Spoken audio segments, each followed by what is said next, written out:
السلام عليكم ورحمة الله وبركاته. باشا عن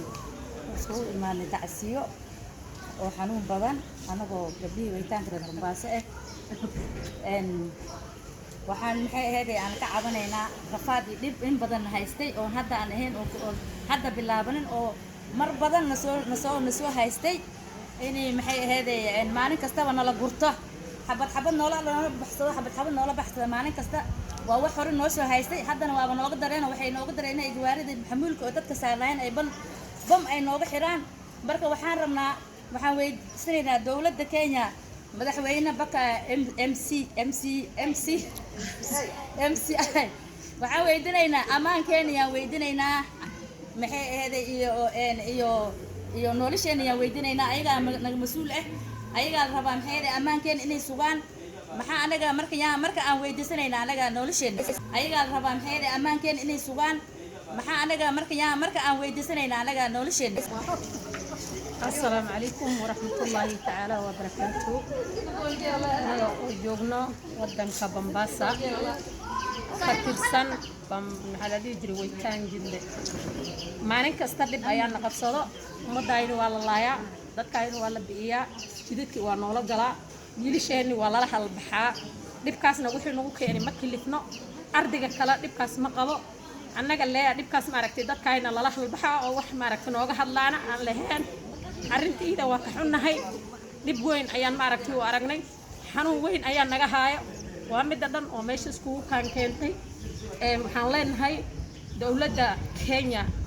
waxaan jecelnahay ay hawshiida si degdeg ah ay wax noogu qabato umadaynana ay sida noogu badbaado inta tagtay waaba tagtay inta hadda joogto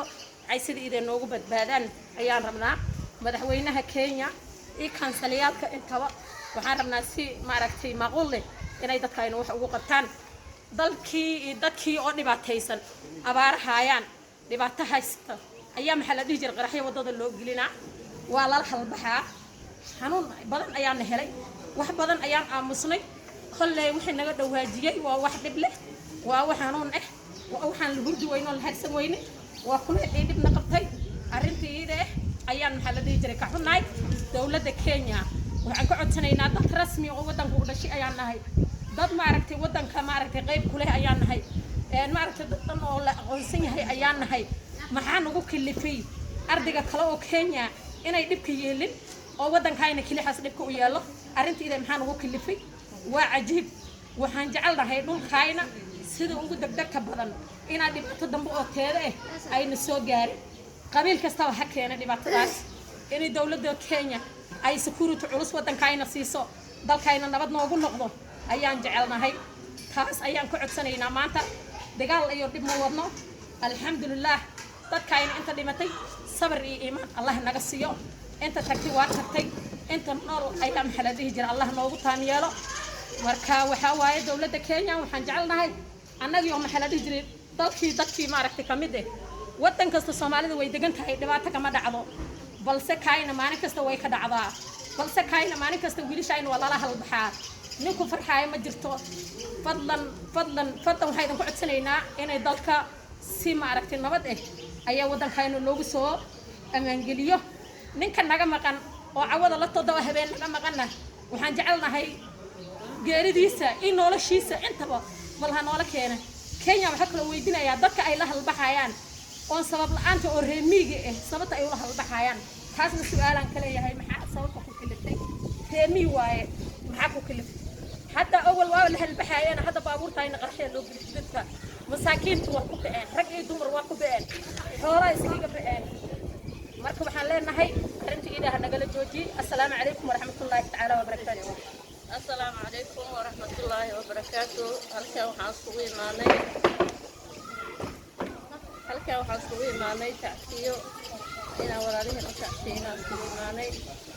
waxaan kasoo jeednaa beesha weytaan jidla gabdhihii baan isku imaaday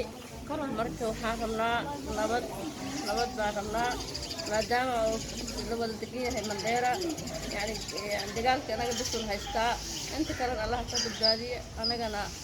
nabada u baahanahay wiilasheena iyo gabdhaheena iyo kastoo la baxayana waxaan leenahay dawladda Kenya iyo dadka u shaqeeyo iyo dadka u shaqeeyo dhammaan waxaan ka codsanaynaa in arrintaas la soo farageliyo walaalahay Soomaaliyeedna inaan u soo duceyno nabad meel kasta nabad ay tahay yani aan joogno nabad Allah nagu siiyo waxaan rabnaa nabad. Assalaamu calaykum waraxmatullaahi wabarakaatuh.